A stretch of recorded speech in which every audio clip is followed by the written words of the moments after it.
अस्सलाम वालेकुम स्टूडेंट। आज हम रेशो पार्ट 2 करेंगे।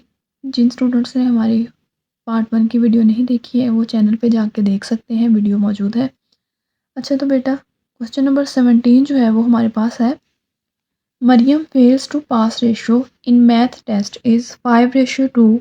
इन how many test does she pass if total test conducted are 42। अच्छा, अब मरियम की जो फेल टू पास रेशो है वो है 5:2 हमारे पास। ठीक है, ये हमने फेल टू पास रेशो लिख ली, जो कि क्या है हमारे पास 5:2। ठीक हो गया। अब उन्होंने कहा है कि अगर टोटल 42 टेस्ट हुए हैं तो कितने टेस्ट जो हैं उनमें मरियम पास हुई है वो आपने बताना है। अब पास की रेशो कितनी है, वो है हमारे पास 2, वो लिख लेंगे हम। अब इनका रेशो का सम लेंगे, 5 और 2 को प्लस करेंगे तो 7 हो गया। मल्टीप्लाई कर देंगे इसको टोटल नंबर ऑफ टेस्ट पे, जो कि हमारे पास 42 है। अब 7 का टेबल देखें, 7 6 आर 42। 6 को 2 से मल्टीप्लाई करेंगे तो हमारे पास 12 आंसर आ जाएगा। तो 12 टेस्ट जो है इनमें पास हुई है मरियम। 42 टोटल टेस्ट थे उनमें से। अच्छा, अब क्वेश्चन नंबर 18 देखें। इसमें उन्होंने पूछा है, if 5x is equal 3y and 5y is equal 3z, what is x and z ratio. अब सबसे पहले हम तीनों की रेशो लिख लेंगे। y क्योंकि 2 बार रिपीट हुआ इसलिए y को दरमियान में रखेंगे। x की वैल्यू 5 है वो लिख ली रेशो। y की वैल्यू हमारे पास 3 है। उसके बाद यहाँ पे y की वैल्यू 5 है और z की वैल्यू हमारे पास 3 है। अब यहाँ पे एक बॉक्स बना लें और यहाँ पे एक बॉक्स बना लें, जैसे कि मैंने आपको क्वेश्चन नंबर 1 में समझाया था, बिल्कुल उसी मेथड से ये होगा। अब इसके जो है वो इस साइड पे 3 लिखा हुआ है तो यहाँ 3 लिख लें। अब इस बॉक्स के इस साइड पे जो है वो 5 लिखा हुआ है, यहाँ पे हम 5 लिख लेंगे। अब इनको मल्टीप्लाई करेंगे, 5 5 ज़ार 25, 3 5 ज़ार 15 एंड 3 3 ज़ार 9। अब यहाँ से x की क्या रेशो आई, वो आ गई हमारे पास 25 और z की रेशो क्या आई, वो आई 9। ये हमारे पास x और z की रेशो आ गई है। होप सो आपको क्वेश्चन समझ आ गया होगा। अब नेक्स्ट क्वेश्चन देखें। क्वेश्चन नंबर 19 में जो है वो उन्होंने कहा है, A B C agreed to divide a profit in ratio of 2:4:7। What is the sum of greatest and smallest share out of profit of 52,000। Okay, अब ये जो है वो ए बी और सी तीनों की उन्होंने रेशो हमें ऑलरेडी दे दी हुई है। अब उन्होंने कहा है कि इसमें से ग्रेटेस्ट और स्मॉलेस्ट रेशो जो है उसका सम क्या आएगा। अब स्मॉलेस्ट क्या है इसमें, इस रेशो में वो 2 है हमारे पास। तो सबसे पहले हम स्मॉलेस्ट निकाल लेते हैं शेयर के, वो कितना बनता है 2 divided by sum of ratios. 2 और 4 को सम करेंगे 6 हो गया। 6 और 7 हमारे पास हो गया 13। मल्टीप्लाई कर देंगे टोटल प्रॉफिट से। 13 1 ज़ार 13, 13 4 ज़ार 52। अब 2 को 4 से मल्टीप्लाई करेंगे 8,000 हमारे पास आ जाएगा। अब स्मॉलेस्ट हमारे पास आ गया। अब हम ग्रेटेस्ट देखेंगे तो ग्रेटेस्ट शेयर हमारे पास कितना बनता है, 7 डिवाइडेड बाय 13 मल्टीप्लाई बाय 52,000। 13 1 ज़ार 13, 13 4 ज़ार 52। 7 4 ज़ार कितना आ गया हमारे पास 28,000। ये हमारे पास आ गया ग्रेटेस्ट। अब उन्होंने हमें कहा है कि ग्रेटेस्ट और स्मॉलेस्ट दोनों का सम कितना होगा, तो इसका हम सम ले लेते हैं। 8,000 प्लस 28,000, इन दोनों का हम सम लेंगे तो हमारे पास आंसर आ जाएगा 36,000। ये इनका जो है वो शेयर आ जाएगा। ओके, अब क्वेश्चन नंबर 20 देखें। इसमें उन्होंने कहा है, a property of 31,000 is divided among 3 partners A B C in ratio of this what is share of A का शेयर क्या है वो हमने फाइंड करना है। प्रॉपर्टी 31,000 की है, ठीक हो गया। तो सबसे पहले हम क्या करेंगे कि जैसे पिछले क्वेश्चंस में हमने किया, हमारे पास सिंपल कोई भी वैल्यू होती थी 2:3:4, तो इनको हम इजीली सम कर लेते थे, लेकिन अब ये हमारे पास फ्रैक्शन में है तो इसका सम हम अलग से लेंगे। तो इसका सम लेने का मेथड मैं आपको बताती हूँ। इसका हमें एलसीएम लेना पड़ेगा। तो एलसीएम कैसे लेंगे? फैक्टराइजेशन करके। बहुत बेसिक सा ये कॉन्सेप्ट है। 2 1 ज़ा 2, 3 और 5 ऐसे ही आ जाएगा। 3 1 ज़ा 3 और ये 5 ऐसे ही आ जाएगा। अब 5 पे करेंगे तो 5 1 ज़ा 5। अब इनको मल्टीप्लाई कर लेते हैं, इसके जो फैक्टर्स आए हैं हमारे पास। 5 3 ज़ा 15 और 15 2 ज़ा 30। ये हमारे पास इनका एलसीएम आ गया। अच्छा, तो हमारे पास अब इसका एलसीएम 30 आ गया है। अब हम इसको मज़ीद सॉल्व करेंगे 30। अच्छा, अब 2 15 ज़ा 30 आ गया। 15 को 1 से मल्टीप्लाई किया, 15 प्लस यहाँ पे 10 आ गया और 5 6 ज़ा 30, 6 1 ज़ा 6। ये बहुत बेसिक सा कॉन्सेप्ट है। उम्मीद है कि आपको आता होगा। अगर आपको समझ नहीं आएगी तो मुझे कमेंट में बताइएगा, मैं आपको दोबारा समझा दूँगी। ओके, अब ऊपर वाले तीनों को सम करके हमारे पास 31 आ गया डिवाइडेड बाय 30। अब ये हमारे पास जो है वो सम ऑफ रेशियोज आ गया है। अब हम जो है वो मज़ीद क्वेश्चन को सॉल्व करते हैं। हमने फाइंड क्या करना था? हमने शेयर ऑफ ए जो है वो फाइंड करना है। तो ये हमारे पास 1/2 जो है ये ए की वैल्यू है, 1/2। अब हमारे पास ये इसका सम आ रहा है, तो सम के साथ हमने इसको डिवाइड करना होता था। तो हम जो है वो इसे डिवाइड करेंगे, डिवाइडेड बाय 31/30 मल्टीप्लाई बाय जो हमारे पास टोटल प्रॉपर्टी है 31,000 की, उसके साथ मल्टीप्लाई कर देंगे। अब जब भी फ्रैक्शन के नीचे फ्रैक्शन होता है तो हम इसको हमेशा ऊपर ले जाते हैं। मतलब ये डिवाइड हो रहा है, ऊपर जाके जब ये मल्टीप्लाई होगा तो ये 30 ऊपर चला जाएगा, 31 नीचे आ जाएगा। ये देखें बेटा, अब यहाँ पे हमारे पास दो फ्रैक्शन जमा हो रहे थे ना, तो दो फ्रैक्शंस को सॉल्व करना बहुत ही कॉम्प्लिकेटेड होता है।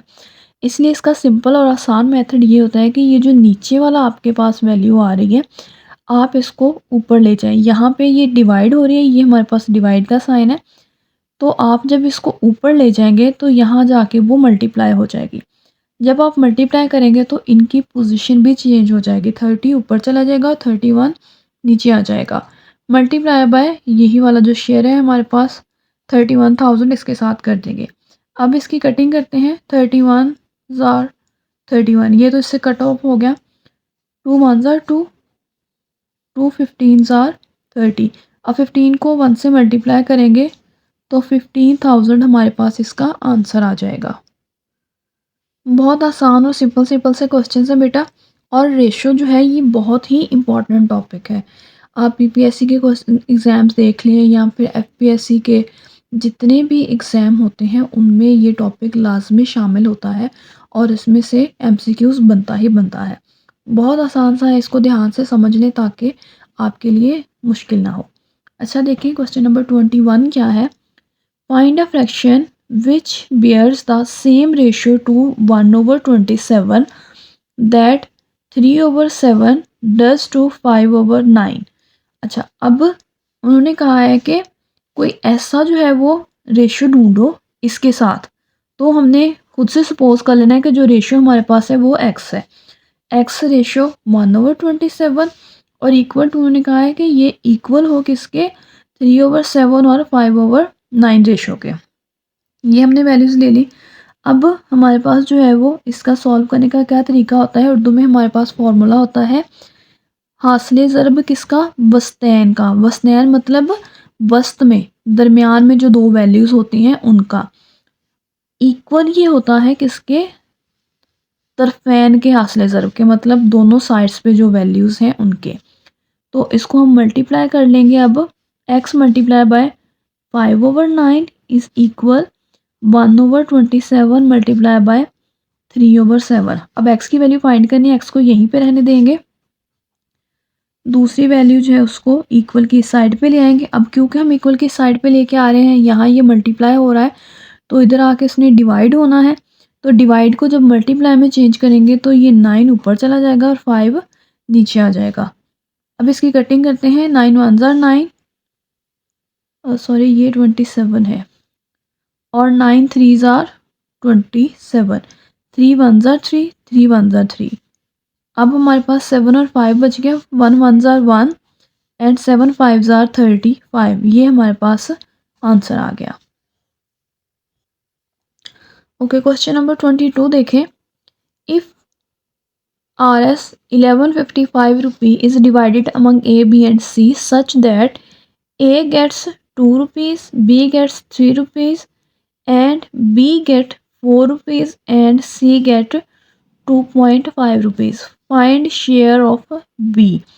तो सबसे पहले हम इनकी रेशो ले लेते हैं। अब यहाँ पे B रिपीट हुआ है, यहाँ पे B की वैल्यू एक बार दी हुई है हमें और यहाँ पे भी B की वैल्यू दी हुई है। तो हम B को दरमियान में लिख लेंगे, A ratio B ratio C। A की वैल्यू हमारे पास 2 है, रेशो B की वैल्यू हमारे पास 3 है। इसी तरह से B की वैल्यू यहाँ पे हमें 4 दी हुई है और C की वैल्यू हमारे पास 2.5 है। अब हमने रेशो कैसे फाइंड करनी होती है, मैंने आपको मेथड पहले समझाया हुआ है। यहाँ पे एक बॉक्स बना लें और यहाँ पे भी बॉक्स बना लें। अब देखिए कि इसकी जो है वो लेफ़्ट साइड पे क्या लिखा हुआ है, 3 लिखा हुआ है, तो यहाँ पे हम 3 लिख देंगे। अब इसकी लेफ़्ट साइड पे कुछ भी नहीं है तो इसकी राइट साइड चेक कर लेंगे। राइट साइड पे 4 लिखा हुआ है तो ये 4 आ गया। अब हम इनको मल्टीप्लाई कर देंगे। 4 2 ज़ार 8, 4 3 ज़ार 12 एंड 25 को जब 3 से मल्टीप्लाई करेंगे तो हमारे पास आ जाएगा 7.5। ठीक हो गया। अब ये इसकी रेशियो हमारे पास आ गई है। हमने फाइंड करनी है बी की वैल्यू, बी का शेयर। तो बी की रेशियो कितनी आ रही है, वो हमारे पास आ रही है 12। अब हमने इसको किससे डिवाइड करना होता है, सम ऑफ रेशियो से। तो सम ऑफ रेशियो हमारे पास कैसे कितना आ जाएगा, 12 और 8 20 होगा, 20 और 7 27.5 और मल्टीप्लाई कर देंगे इसको, जो हमारे पास टोटल शेयर है 1155। ठीक हो गया। अब पॉइंट ख़त्म करेंगे। पॉइंट ख़त्म करने के लिए यहाँ पे हमारे पास 10 आ जाएगा। पॉइंट की जगह पे 1 लगाते हैं और आगे एक वैल्यू है तो उसकी जगह पे 0 लग जाएगा। अब अगेन जो हमने ऊपर जो है वो फ्रैक्शन का, डबल फ्रैक्शन का कॉन्सेप्ट पढ़ा था। तो क्या है उसमें कि अगर फ्रैक्शन के नीचे भी एक फ्रैक्शन हो तो ये नीचे वाली वैल्यू जो है वो ऊपर चली जाएगी। ठीक है, 10 जो है ये ऊपर चला जाएगा। अब देखें 12 मल्टीप्लाई बाय 10, इसका जो है वो अब पॉइंट ख़त्म हो गया, मल्टीप्लाई बाय 1155। अब इसकी 5 पे कटिंग होगी। 5 5 ज़ार 25 और 5 5 ज़ार 25, 5 2 ज़ार 10, 5 3 ज़ार 15 और 5 1 ज़ार 5। अब इसकी और इसकी 11 पे कटिंग होगी। 11 5 ज़ार 55 और 11 2 ज़ार एंड 1 ज़ार 21 ज़ार जो है वो 231 आ जाएगा। अब ये 5 1 ज़ार 5 और 5 2 ज़ार 10, इसकी कटिंग हो गई। अब ये 12 और 2 को मल्टीप्लाई किया तो हमारे पास आ गया 24 मल्टीप्लाई बाय ये 21। अब इन दोनों को मल्टीप्लाई करेंगे तो हमारे पास मल्टीप्लाई करके 504 आंसर आ जाएगा। ये बी का शेयर आ गया। उम्मीद है कि आपको समझ आ गई होगी। अब नेक्स्ट क्वेश्चन की तरफ चलते हैं। अच्छा बेटा, अब क्वेश्चन नंबर 23 देखें। इसमें उन्होंने कहा है 3 partners A B C invest this and this amount in a business. Out of total profit 37,500 C share is. अच्छा, ए बी और सी ने ये जो है वो जो वैल्यूज़ थी, या हम कह लें कि रकम जो है वो इन्वेस्ट की है किसी भी बिज़नेस में, और इसके बाद उनको इतना प्रॉफिट हुआ है। इस प्रॉफिट में सी का कितना शेयर बनता है वो हमने फाइंड करना है। तो सबसे पहले हम जो है वो इनकी रेशियोज़ निकाल लेते हैं कि जो इन्होंने इन्वेस्ट किया उसके दरमियान में। 45,000 बी की रेशियो है और सी की है 54। ये 3 ज़ीरोज़ जो है वो 3 ज़ीरो के साथ कट गए।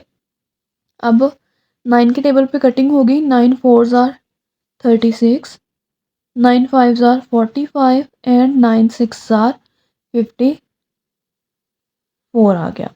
अब ये हमारे पास सी का शेयर है, तो सी का हमारे पास रेशियो 6 निकली है। रेशियो का सम हमारे पास कितना होगा, यहाँ पे 15 आ जाएगा। मल्टीप्लाई कर देंगे इसको जो हमारे पास टोटल प्रॉफिट है उसके साथ। ओके, अब 15 के साथ इसकी कटिंग करेंगे तो 15 1s आर 15, 15 2s आर 30। अब ये 75 बच गया। 15 5s आर 75 और ये ज़ीरोज़ जो हैं ये ऐसे ही ऊपर आ जाएंगे। अब इसको जब हम 6 से मल्टीप्लाई करेंगे तो हमारे पास आंसर जो है वो आ जाएगा 150,000। ये हमारे पास आंसर आ जाएगा। क्लियर है? उम्मीद है कि आपको ये समझ आ गई होगी। अब क्वेश्चन नंबर 24 पे चलते हैं। क्वेश्चन नंबर 24 जो है ये आपने खुद से करना है, ये आपका होमवर्क है। इसके मैंने चारों ऑप्शंस दे दिए हुए हैं, कोई भी एक ऑप्शन जो है वो इसका आंसर है, वो आपने अब खुद ही देख के करना है। क्वेश्चन नंबर 25 पे चलते हैं। अच्छा बेटा, आप क्वेश्चन नंबर 25 देखिए। इसमें उन्होंने कहा है a sum of money is to be distributed among A B C and D in proportion 5:2 proportion 4:3। If C gets 1000 more than D, find share of B। अब ये क्वेश्चन थोड़ा सा ट्रिकी है लेकिन बहुत ही आसान है, आपने इसको ध्यान से देखना है। हमें जो है ये रेशियो एज इट दे दी हुई है, वही रेशियो हमने यहाँ पे लिख लेनी है। अब हमने करना क्या है कि हमने इनके साथ जो है वो एक्स सपोज कर लेना है। तो ये 5x हो गया, ये 2x हो गया, सॉरी यहाँ पे प्रोपोर्शन का साइन आएगा, ये हमारे पास आ गया 4 और ये हमारे पास 3 आ गया। ठीक हो गया, इनके साथ भी एक्स एक्स आ जाएगा। ओके, अब देखिए कंडीशन उन्होंने क्या दी है। उन्होंने कहा सी गेट्स, के सी को कितनी वैल्यू मिली है, 1000 मोर देन डी, मतलब डी से 1000 इसको ज़्यादा मिला है। तो ये इस तरह से हम वैल्यू लिख लेंगे। अच्छा, अब देखिए सी की वैल्यू यहाँ पे हमारे पास क्या है, 4x और डी की वैल्यू 3x है प्लस 1000। अब ये x इस साइड पे आ जाएगा तो माइनस हो जाएगा इधर आके। 4x में से 3 माइनस करेंगे तो 1x हमारे पास बच जाएगा। x की वैल्यू हमारे पास क्या आ गई, वो आ गई 1000। अब हमने किसका शेयर फाइंड करना है, उन्होंने कहा find share of B, B का शेयर फाइंड करो। बी की क्या वैल्यू है हमारे पास, ये वैल्यू है हमारे पास 2x। तो 2 ऐसे ही आ जाएगा, x की जगह पे x की वैल्यू आ जाएगी 1000। इसको 2 से मल्टीप्लाई करेंगे तो 2000 जो है वो हमारे पास बी का शेयर आ जाएगा।